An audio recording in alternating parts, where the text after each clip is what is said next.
세계적인 첼리스트 지휘자이며 예술의 전당 사장인 장한나라고 하는 사람이 있습니다. 그는 자기를 소개하면서 그는 독실한 그리스도인 집안이라 자기 스스로가 그렇게 소개를 했습니다. 잠자리에 들기 전에는 반드시 가정 예배를 드리고 또 가족들과 함께 하루의 일들을 이야기를 하면서 하나님의 사랑을 경험한다고 하는 인터뷰를 한 적이 있습니다. 그가 연주하는 첼로와 그 첼로 활의 가격은 13억 7천만 원이라고 최근 재산 신고를 통해서 밝혔습니다. 이 악기는 1757년에 과다니니가 만든 악기라고 합니다. 그런데 정작 본인은 이렇게 말했습니다. 저는 이렇게 세계적인 첼리스트가 되었지만 나를 만들어 주신 분은 하나님이십니다. 하나님의 은혜에 감사합니다. 13억이 넘는 악기를 손에 쥔 사람이 정작 최고의 가치는 하나님을 믿는 믿음이라고 고백을 했습니다. 사람은 어떤 가치관으로 사느냐에 따라 삶의 모습이 달라집니다. 한 공중파 방송에서 엄마와 함께 나와서 결혼 배우자를 찾는 프로그램이 있었습니다. 그 중에 출연한 어떤 청년은 자기를 소개하면서 나와 가치관이 맞는 사람이면 좋겠다고 하면서 그 가치관은 주일에 교회 가서 예배드리고 믿음 생활 잘하는 자매였으면 좋겠다 하는 이야기를 들었습니다. 그 청년이 그 프로그램에서 가장 큰 호응을 받았고 많은 자매들이 그 청년에게 이야기를 나누고 싶어 했습니다. 그 모습을 보면서 참 믿음이 좋은 청년이구나 하는 생각을 하게 되었습니다. 우리는 할 수만 있다면 가치관이 맞는 사람과 살아야 합니다. 세상 사람들은 저마다 다른 가치관을 가지고 살아가지만 예수 믿는 사람이라면 그 청년처럼 장한나처럼 주일이면 교회 가서 예배드리고 봉사하며 하나님께 영광 돌리며 믿음으로 사는 것, 이런 가치관을 가지고 산다면 얼마나 좋을까 생각을 해봅니다.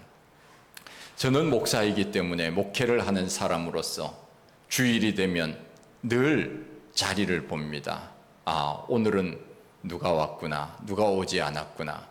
오던 사람이 오지 않으면 제 마음속에 한 구석에 구멍이 난 것 같은 느낌을 받습니다. 그러면서 마음속에 참 아쉬움이 있습니다. 주일이면은 예배드리는 날인데 어디로 갔을까 하는 그런 아쉬움. 저는 주일을 제 기억으로는 빠진 적이 없는 것 같습니다.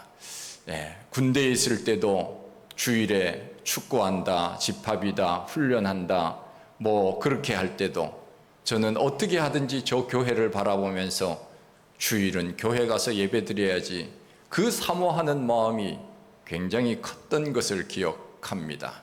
그런데 그렇지 못한, 편안하게 얼마든지 교회에 올 수 있는데도 우리가 그렇지 못하다면 우리가 다시 한번 하나님을 내가 얼마나 사랑하며 사는지를 생각해 볼 필요는 있는 것 같습니다.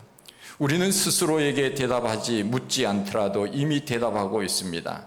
나는 내가 생각하는 가치를 따라 살고 있다는 것을.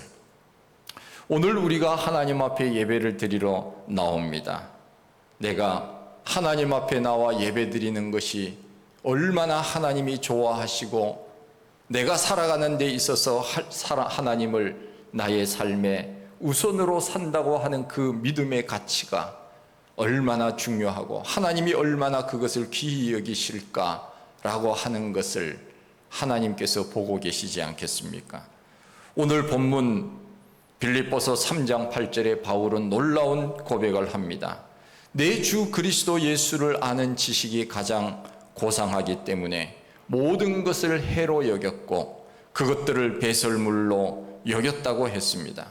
이것은 단지 즉흥적으로 감정의 파도에 휩쓸려서 이런 표현을 한 것은 결코 아닙니다.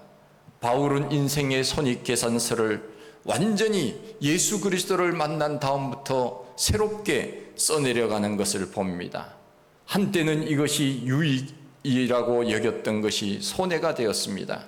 한때는 영광이라고 여겼던 것이 나중에 보면 부끄러움이 되었습니다. 한때는 생명이라고 여겼던 것이 나중에 돌아보니까 그것은 사망의 길이었습니다. 바울은 그것을 깨달은 것입니다. 바울은 자신이 신뢰했던 세상의 조건들을 해로 여기고 그리스도를 얻었다고 했습니다. 지금까지는 자신이 가지고 있었던 것이 최고의 가치였습니다. 그러나 그리스도를 알고부터는 그 가치의 기준이 바뀐 것입니다. 그리스도가 최고의 가치였습니다. 그러기에 다른 것을 내려놓는 것은 쉬운 일이었습니다. 그렇다면 바울은 왜 예수를 아는 지식이 최고의 가치라고 고백을 한 것입니까? 단지 예수라고 하는 사람의 정보를 알기 때문입니까? 신학적 지식을 알고 예수의 기적을 알기 때문입니까? 결코 그것은 아닐 것입니다. 바울은 예수 그리스도를 아는 지식을 단순히 머리로 이해한 것은 아닙니다. 예수 그리스도의 존재 전체를 붙드는 인격적 삶이며 그리스도와 연합하여 누리는 행복의 극치가 그에게 있었기 때문에 그가 이런 고백을 한 것 아닙니까? 내 인생에 있어서 최고로 높은 가치, 최고 고상한 지식, 이것은 바로 예수 그리스도다. 뭔가 깨달았기 때문에, 느꼈기 때문에, 피부에 와닿았기 때문에 그렇게 고백한 것이 아니겠습니까? 우리가 예수를 믿지만은 피상적으로 신앙생활을 하고 그러면 우리는 이런 고백이 나올 수가 없는 것이지요. 내 마음속에 예수 그리스도가 최고의 가치라고 하는 이 고백이 나온다고 하는 것은 그 마음속에 말할 수 없는 감격과 기쁨, 희열이 있지 않고서는 이런 고백을 어찌 할 수 있겠습니까? 예수 그리스도를 믿고부터는 그분이 어떤 분인지를 순간순간 깨닫을 때마다 그는 말할 수 없는 기쁨을 느꼈을 것입니다. 그것을 깨달은 순간 무엇을 내가 그분 앞에서 더 얻을까를 생각한 것이 아니라 내가 그분을 위하여 어떻게 살까로 완전히 생각이 바뀐 것입니다. 바울은 예수 그리스도를 알기 전에 이미 많은 것을 가진 사람이었습니다. 유대주의적인 사고, 혈통과 전통, 율법에 대한 열심, 사람들 사이의 명성, 스스로 쌓아올린 경건의 이력, 세상적 지식이 그는 어마어마했습니다. 그만큼 자기 의도 강했습니다. 내가 이렇게 노력으로 쌓은 것이 많다고 하는 자부심이 그에게 있었을 것입니다. 우리가 하나님 앞에 설 때 빠지기 쉬운 함정이 바로 이것입니다. 예수님의 공로가 아니라 나의 공로를 드러내고 싶은 마음입니다. 바울이 그랬습니다. 예수님을 다메섹에서 만나기 전까지는 자기 의의를 드러냈습니다. 내가 바리새인 중에 바리새인이요, 유대인 중에 유대인이요, 그리고 가마리엘 문화에서 많은 지식을 쌓은 사람이라고. 그리고 또한 자기는 왕족의 후손이라고 그러면서 자기 자신을 자랑했고 자기 의의를 내세웠고 자기 공로를 내세웠습니다. 그러나 예수 그리스도를 만난 다음부터는 그가 완전히 바뀌지 않았습니까? 나 같은 죄인을 사랑하신다고 하는 그 놀라운 은혜를 깨닫고 난 다음에 나는 죄인 중에 괴수구나, 나는 작은 자 중에서도 더 작은, 지극히 작은 자 중에 한 사람이구나 하는 것을 그가 고백하지 않습니까? 우리도 어찌 보면 마찬가지일는지도 모릅니다. 우리의 경건의 모습은 있지만 그러나 우리 속에, 우리 마음속에 예수 그리스도가 숨쉬지 아니하면 우리는 언제든지 자기 의를 드러내고 자기 공로를 내세우고 내가 지금까지 이렇게 믿음 생활을 해왔으니 나를 인정해 달라고 그렇게 아마 생각하고 있는지도 모릅니다. 겉으로는 겸손한 척하지만 속으로는 하나님 앞에 내가 이렇게 열심히 믿음 생활했습니다 하면서 나를 좀 인정해 달라고 하는 마음이 숨어 있는지도 모르지요. 그래서 우리는 이런 말을 합니다. 나는 모태 신앙인데, 내가 교회 다닌 지 수십 년이 되었는데, 내가 교회를 위하여 얼마나 헌신했는데, 내가 성경을 얼마나 많이 아는데, 내가 이래봬도 목사인데, 장로인데, 권사인데, 내가 항존 직분자인데, 이런 생각이 자꾸 머릿속에 남아 있다고 하는 것입니다. 바울이 바로 그 생각의 정점에 있었던 그런 사람이었습니다. 그러나 다메섹으로 가는 길에 그는 다 무너졌습니다. 무너졌다고 하는 것은 인생을 잘못 살았다고 하는 의미이기도 하지만, 그러나 그것은 실패를 했다는 뜻은 결코 아닙니다. 다시 말하면 내가 지금까지 붙들어서 그것이 최고라고 했던 그 가치의 기초가 가짜였다는 것을 그는 깨달은 것입니다. 그리고 다시금 참 기초가 세워지기 시작했다는 것입니다.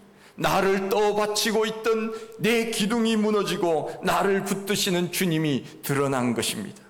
그 순간부터 바울의 언어가 바뀝니다. 이익과 손해를 말하는 그의 언어는 더 이상 세상적 계산기를 두드리는 언어가 아니었습니다. 철저히 믿음의 언어였습니다. 예수 그리스도를 알고 난 다음부터 바뀐 것이 무엇입니까? 예수 그리스도보다 높은 분은 없다고 하는 것입니다.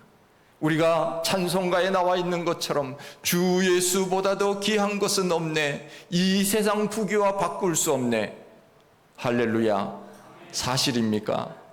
예수님이 최고입니까? 이 세상 부귀와 바꿀 수 없습니까? 그런데 왜 금덩어리 준다니까 그쪽으로 갑니까? 우리가 그렇게 살아서는 안 되는 것이지요. 그 전에는 자기 공로, 자기 지식을 내세웠지만은 예수님을 인격적으로 만나고 나서는 내가 지금까지 어리석게 살아왔구나 하는 깨달음이 그에게 온 것입니다. 그리고 내가 가지고 있었던 최고의 가치가 세상적인 것이었다면 지금은 예수 그리스도 그분이 최고라고 하는 것을 고백합니다. 그의 언어가 바뀌었습니다. 그의 삶이 바뀌었습니다. 그래서 나는 죽고 내 안에 그리스도가 산 것이라고 갈라디아서 2장 20절에서 고백하고 있지 않습니까? 지금까지 내가 가지고 있었던 모든 것을 해로 여긴다고 했습니다. 해로 여긴다고 하는 이 표현은 어떤 악행이나 죄악을 가리키는 것은 아닙니다. 예수 그리스도가 아닌 다른 것이 내 마음의 왕자를 차지했던 것, 육체를 신뢰했던 그런 것들입니다. 그것이 죄가 아니더라도 예수님보다 더 높은 자리를 차지했다고 하면 바울에게 있어서 그것은 해였다라고 고백을 한 것입니다. 아무리 이 세상을 법 없이 살아도, 착하게 살아도 그것이 예수 그리스도가 인정하지 않는 삶이었다면 그것이 해였다라고 고백을 하는 것입니다. 이 세상에 많은 사람들이 예수 믿으라고 하면은 나는 지금까지 착하게 살았다고, 나는 법 없이도 살았다고, 나는 죄를 진 적이 없다고 그렇게 사람들은 말합니다. 그러나 바울이 고백한 바에 의하면 나도 그렇게 생각했는데, 나도 그것이 죄가 아니라고 생각했고 잘못된 것이 아니라고 생각했는데 예수 그리스도를 알고 난 다음부터는 그것이 잘못된 것이었다고, 내 스스로 의의를 드러내고 내가 마치 죄 없는 사람처럼 산다고 하는 그 의식이 잘못된 것이라고, 그래서 그 모든 것을 해로 여겼노라고 그렇게 고백을 한 것입니다. 바울은 여기서 그치지 않습니다. 더 충격적인 말을 합니다. 내가 지금까지 가지고 있었던 모든 것을 뭐 같이 여겼다고요? 배설물 같이 여겼다고 했습니다. 이 표현은 사람들이 흔히 쓸 수 있는 표현이 아닙니다. 성경에서 쓸 수 있는 그런 어떤 거룩한 표현이 결코 아닙니다. 배설물로 여겼다. 여러분, 배설물에 관심이 있는 분들 있습니까? 여러분들 일 보고 화장실 변기 빨리 내리나요? 늦게 내리나요? 이런 말조차 하기가 좀 그런 말 아닙니까? 그런데 성경에서 바울은 내가 지금까지 가지고 있었던 모든 것들을 해로 여길 뿐만 아니라 배설물로 그렇게 여겼다, 그렇게 고백을 하고 있습니다. 배설물에 관심 있는 사람은 그렇게 많지 않을 것입니다. 물론 농사 짓는 분들은 관심이 있을런지도 모르지요. 그리고 땔감으로 사용하는 어느 나라의 사람들도 어느 정도 관심이 있을 수도 있습니다. 그러나 대체적으로 그것을 가지고 싶어하는 사람은 많지 않습니다. 바울은 왜 이런 극단적인 단어를 사용했을까요? 그것은 자기 자신의 결단과 신앙이 예수 그리스도께 집중되어 있다는 것을 강조한 표현입니다. 비교법이라고 말할 수 있습니다. 이 배설물이라고 하는 단어를 쓴 것은 덜 중요하다가 아닙니다. 예수 그리스도보다 덜 중요하다고 생각해서 배설물이라고 하는 단어를 쓴 것이 아니라 아예 배수진을 친 것입니다. 타협의 여지가 없다는 것입니다. 그만큼 예수 그리스도는 최고의 가치라고 하는 것을 강조하기 위하여 내가 지금까지 가치로 여겼던 것들을 배설물이라고 하는 것으로 비교한 것입니다. 지금까지 내가 최고의 가치라고 비교했던 것, 그것이 예수를 알고 난 다음부터는 아무것도 아니었다. 이것은 비교의 대상이 되지 않는다고 하는 극단적 표현, 이것이 바로 배설물입니다. 제가 종종 어렸을 때 이야기를 제가 설교 시간에 몇 번 했습니다. 저도 어렸을 때 구슬치기 열심히 해서 구슬을 모았습니다. 딱지치기 열심히 해서 딱지를 모았습니다. 그때는 그것이 저에게 있어서 최고였습니다. 그래서 밤이 되면 딱지를 잃으면 종이를 접어서 딱지를 만들어서 내일이면 따리라 그러면서 연습을 하면서 다음 날을 기다렸어요. 따면은 기분이 좋았습니다. 천하를 얻은 것 같았습니다. 그래서 집에다가 쌓아 놓았습니다. 그런데 지금은 그 딱지 한 트럭 갖다 줘도 저는 안 받습니다. 저기 그 폐지 모으는 곳에다가 아마 갖다 줬을 것입니다. 왜 그럴까요? 가치가 바뀌었기 때문입니다. 그때는 그것이 최고의 가치라고 생각했습니다. 그러나 나이가 들고 성숙해가고 믿음이 자라면서 가치의 체계가 바뀐 것입니다.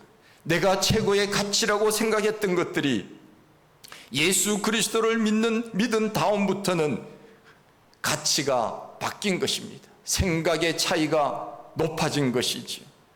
예수를 믿다가 시원치 않으면 다시 육체를 신뢰하는 것으로 돌아가야 되겠다고 하는 마음을 아예 없애는 선언, 이것이 바로 배설물로 여겼다는 것입니다. 예수님이 아니더라도 내가 믿을 만한 어떤 것이 있어, 이런 마음을 아예 차단하겠다는 것입니다.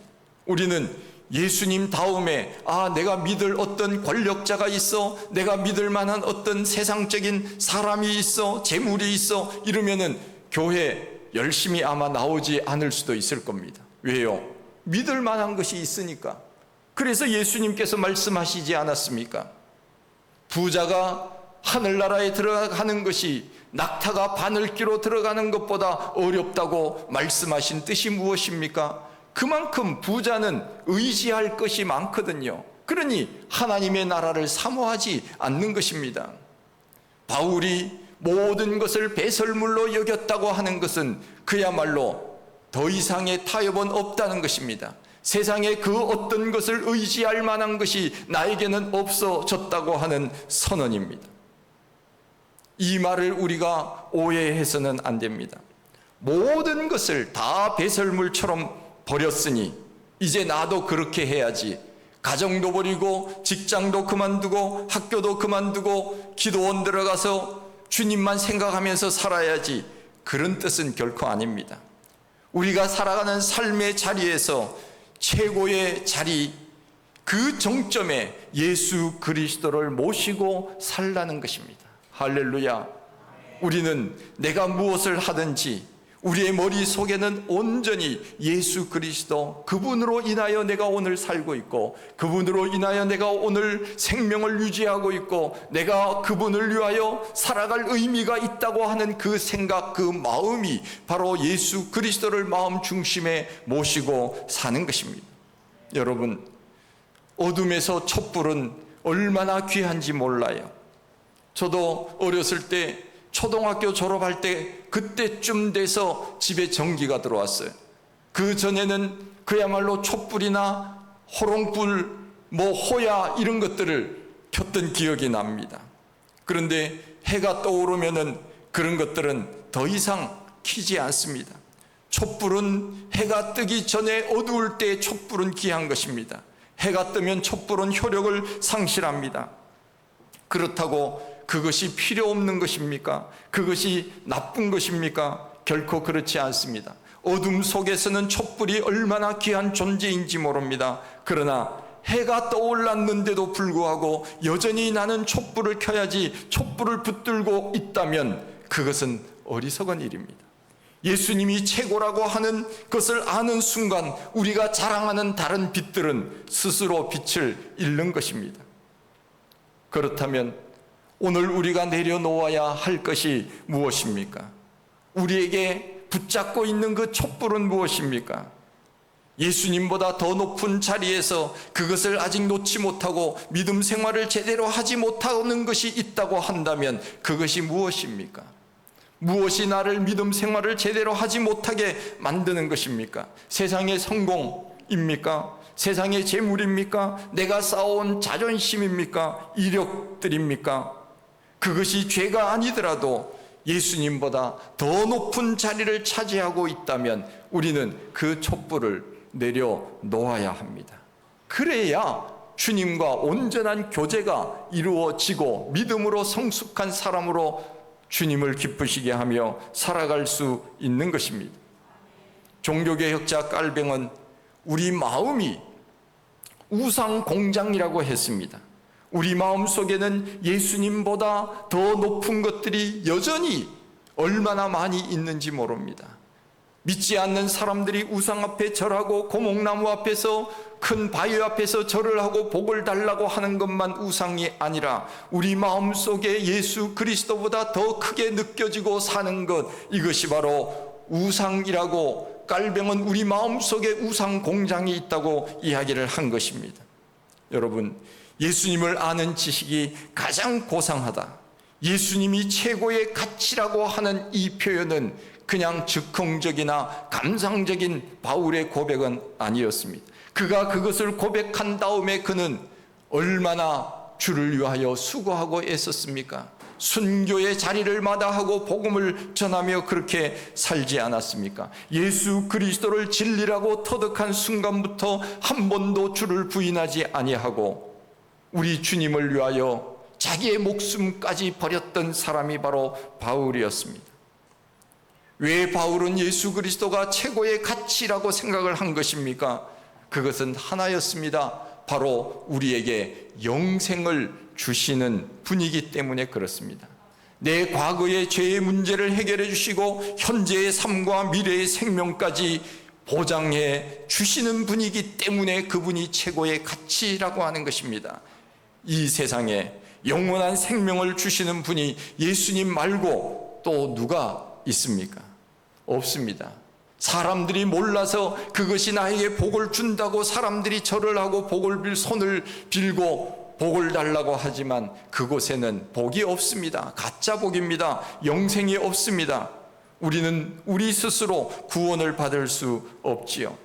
예수 그리스도로부터 구원을 받은 사람이지 우리 스스로가 노력을 해서 구원을 이루는 사람은 결코 될 수 없습니다. 나를 구원해 주셨기 때문에, 나를 영원한 천국으로 인도해 주시는 분이기 때문에 우리는 그분을 붙들고 살아야 된다고 하는 것입니다. 그분이 최고의 가치가 되어야 우리가 바른 삶을 살 수 있는 것입니다. 세상을 다 얻었다고 해도 예수를 잃으면 다 잃은 것이요, 예수를 얻고 세상을 잃는다고 해도 그것 또한 다 얻은 것입니다. 장한나 씨가 13억이 넘는 첼로보다 나는 가정이 믿음으로 살고 하나님 앞에 예배를 드리고 하나님 안에서 교회 가서 봉사하고 하는 것이 더 가치가 있다고 고백했듯이 오늘 내가 붙들고 있는 그 어떤 것보다도 예수 그리스도가 더 크다는 것을 고백하며 살아가야 하지 않겠습니까? 바울의 고백이 오늘 우리의 고백이 되기를 원합니다. 우리 인생의 최고의 가치는 예수 그리스도임을 알고 그 은혜에 감사하며 이 땅에서 주어진 사명 잘 감당하여 천국에서 하나님 앞에 칭찬받는 믿음의 사람들이 다 되시기를 축원드립니다.